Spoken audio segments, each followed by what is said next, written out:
Hey, Fight fans, it's Michelle Joy Phelps, and I'm joined now with Ben Davison. Ben, all I'm going to say is you've had one hell of a streak, my friends. This has got to feel good. There's something to the method.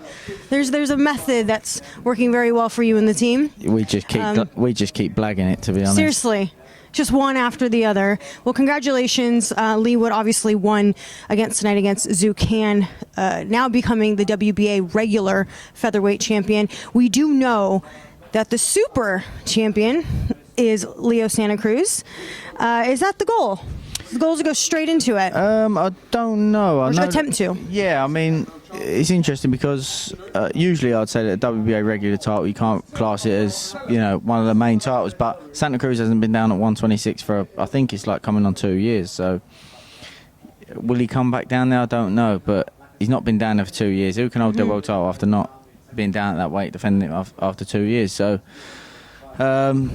yeah, there's options out there, I know that Kanzu's got a rematch clause, whether he want to take that. If he does want to take that, it'd be nice for Eddie to try and get that over here for Leigh, and especially in the Forest ground for Leigh, which has always been a dream of his.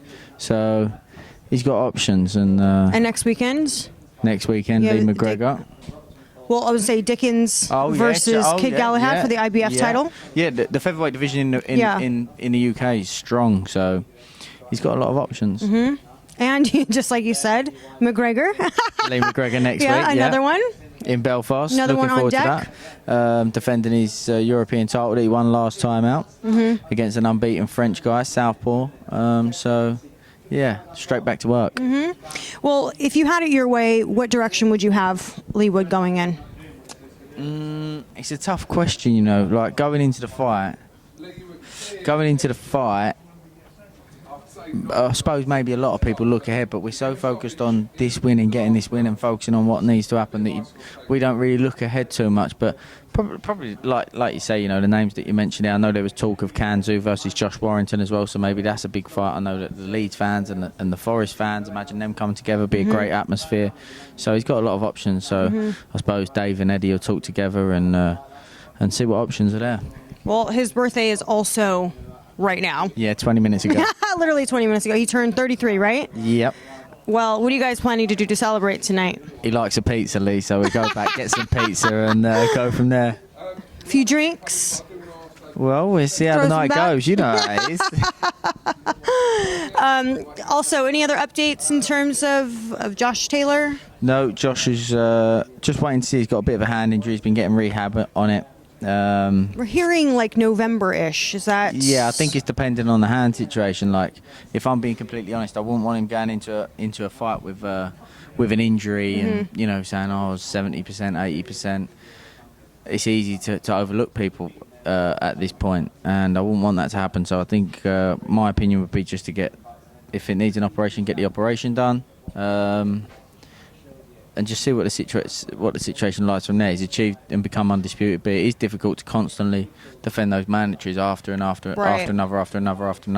especially when there's such big names in and around the division. Some at the weight above, some at the weight below that might step up. So, yeah, just got to see. But is his goal to continue to defend the titles, or is he considering going to 147? He's considering all options, and I think that he's just waiting to see. He wants the biggest test and the biggest task. So, and often that's not the case of the mandatories. But we have to see. There's talk of the WBO ordering Crawford and Spence. There's talk of Mikey Garcia and Regis Prograis boxing each other. So I'm sure that Josh would like to fight the winner of that. We got big Crawford fights. and Porter now. Yeah, that's what Sean I just Porter. did. I just you say said that? Spence. Sorry. That's okay. Crawford and what did I say? Crawford and. You said Crawford and sorry, Spence. Crawford it's and okay. Porter. So, yeah, there's options for Josh as well. I don't think I've ever asked you this about the stuff that Teofimo was saying. What are those eyes? We did speak about that at the Devon fight week, didn't we? Did we? Devon fight week, and you said about Josh. He said about Josh being scared. Interviews. I know. you click your fingers and you're like, you here. Now. Yeah, now. Well, obviously, I wish you guys all the best. I'll see you next week in Ireland. Yes. Yeah, thank that'll you be very an much. exciting time. Anything else? What did you think of the performance? So I found it a bit of a stretch when people were giving Zucan 2 rounds.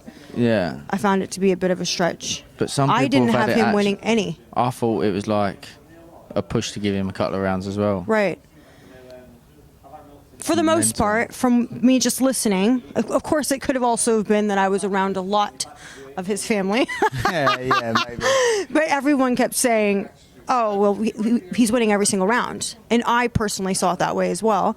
And then I believe Darren Barker, when he turned around, I thought he said, I gave Zucan 1 round. And then obviously we went into the 12th, and then we saw what happened. So I don't know. I have him winning none.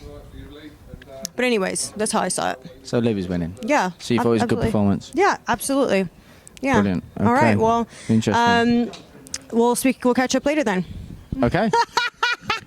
Bye, fans.